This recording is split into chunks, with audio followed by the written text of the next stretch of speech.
আসসালামু আলাইকুম। কেমন আছেন সবাই? আলহামদুলিল্লাহ ভালো আছি। আমাদের ফিলিস্তিনি মা ও বোনদেরকে এই যে কতটা বছর, 2টা বছরের উপরে হয়েছে গিয়া, তারা কত অনাহারে, কত অনাদৃষ্টিতে আছে। কেউ খাবারের অভাবে বিপদগ্রস্ত আছে, কেউ ওষুধের অভাবে বিপদগ্রস্ত আছে। সব দিক দিয়ে মানবিক জীবন কাটাইতেছে। এ আল্লাহ, তুমি কি পারো না? আমরা ভুল করছি মাবুদ, আমরা তো গুনাহগার, আমরা তো ইনসান। আমাদেরকে মাফ করে দে। আমার ফিলিস্তিনির বোন ও মা ও বোনদেরকে, তাদেরকে একটা কোনো কিছুর ব্যবস্থা করে দেন, না একটা উসিলা ফায়সালা করে দেন আল্লাহ। এই জানোয়ার নামের দেশটাকে আপনি কোনো একটা ফায়সালা করে দেন। এই জানোয়ার নামের দেশটা যেন ধ্বংস হয়ে যায় গিয়ে। আমাদের ফিলিস্তিনির মা ও বোনদেরকে, ভাইদেরকে কত বিপদগ্রস্ত করে রাখছে। খাবারের কষ্ট, ওষুধের কষ্ট, অনাহারের কষ্ট। আল্লাহ, আপনি তো জানেন খাবারের কি কষ্ট।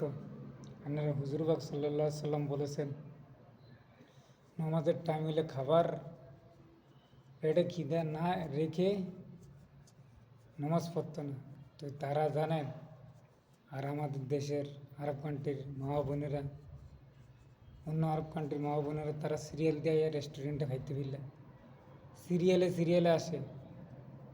আর এদিক দিয়ে ফিলিস্তিনির মা ও বোনরা না খায়া অনাহারে জীবনযাপন করতে আসে। আর তারা এনার দল বাইন্দা আসে। আহ, আমরা মুসলমান, আমার বিবেকে প্রশ্ন জাগে। তারপরেও কইতে আছি, আল্লাহ তাদেরকে এটা কোনো একটা ফায়সালা করে দেন, ফায়সালা করে দেন আল্লাহ। আল্লাহ, আপনার বন্দাইত্ব, আমরা আপনার কাছে তো মাথা নত করি। আমাদের এখন নাই অবশ্য, মানে আপনার কাছ থেকে আমরা হইরা গেছি। আপনার রাসূলের হুকুম মতন চলি না, আল্লাহর হুকুম মতন চলি না। খালি এখন টাকা পিছিয়ে ঘুরছি, ক্যাটটা কেটে মাইরা নিয়ে খামো, ওই দাম দেয়। এই জন্য আমাদের আমাদের হয় না। আপনি আমাদেরকে রক্ষা করেন, আর আমার ফিলিস্তিনি বোন ও মাদেরকে রক্ষা করুন। আপনিই পারেন। আমাদের 57টা মুসলিম রাষ্ট্র কিচ্ছুই করতে পারে না একটা রাষ্ট্রের বিরুদ্ধে। আমাদেরকে হেফাজত করেন আল্লাহ, আপনি আমাদেরকে হেফাজত করেন। আপনার সাহায্য ছাড়া কোনো মুসলিম রাষ্ট্র আসবে না। ভালো থাকবেন, আল্লাহ হাফেজ।